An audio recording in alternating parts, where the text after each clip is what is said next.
You still have time to get today's Delmarva Life Daily Deal. Today's deal, 50% off delicious sandwiches, salads, and more from Hubba's in Ocean City. To get the deal, go to delmarvalife.com. You'll find that daily deal on the right side of our homepage.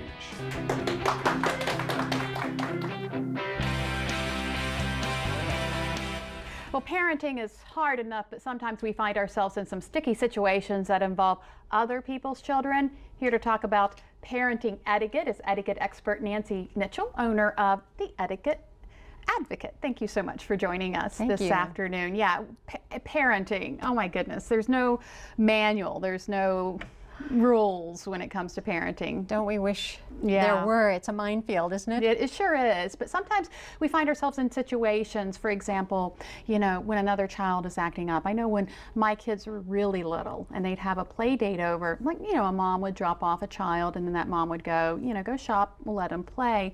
Sometimes if the other child acts up or is showing poor behavior that I wouldn't allow my child to demonstrate, I always wondered, what do I do? Do I correct the child? Do I call the mother and say, come back and get him? What do you do in a situation like that? You know, I would recommend you step in, you try to de-escalate whatever is happening, and then get the children to talk about it and say, as the observer, what I just saw was that there was some unkind words said here. There was some behavior that isn't just right.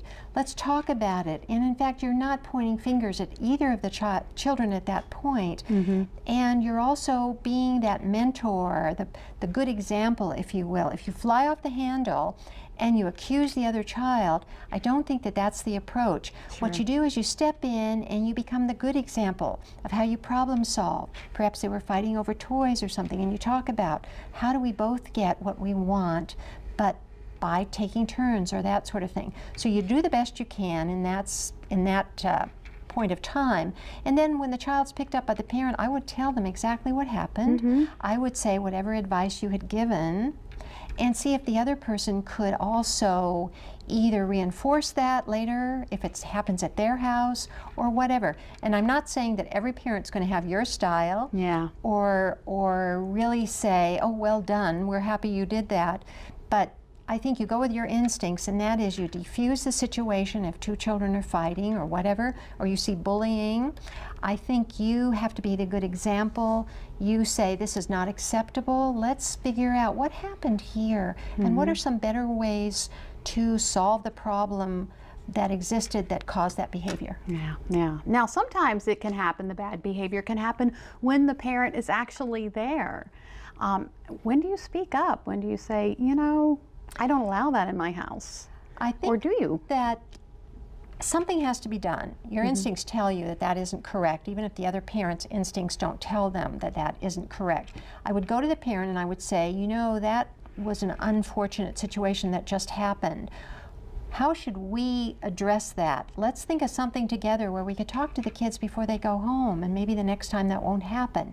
If the parent just blows it off, which many, many will, I think then you, because you're the host of that event, can say something. Let's not do that again. Let's solve this problem in another way. And then I would take your child aside when it happens and the others have gone home and really talk with them and say, you know, I saw what happened, that's not appropriate.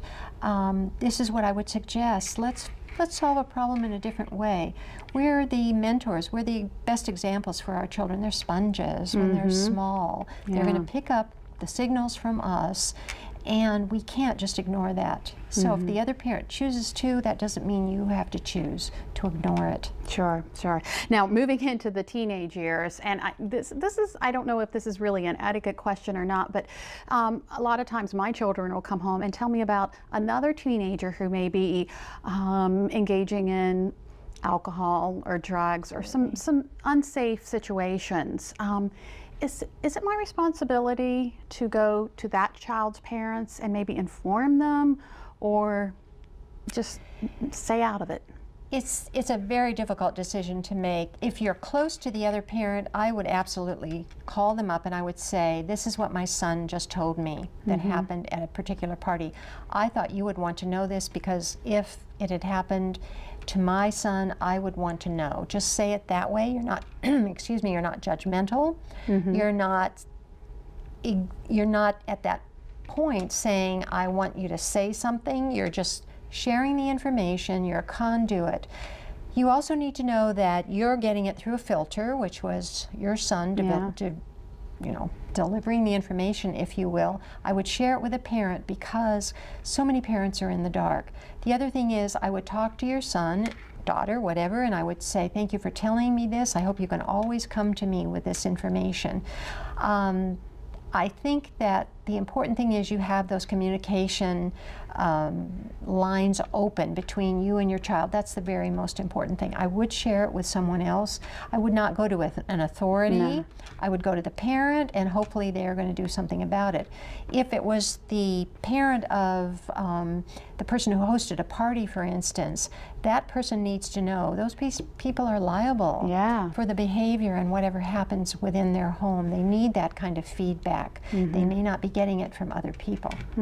Good information. Thank you so much, Nancy, for joining us today. And if you would like to contact etiquette expert Nancy Mitchell or learn more about her business, The Etiquette Advocate, log on to our website, delmarvalife.com, and click on the Show tab. Still ahead on Delmarva Life, the luxury of a beautiful custom-made pool. Aqua Pools and Spas here to show us how easy it is to get your very own Delmarva Life. Life at its best here on Delmarva.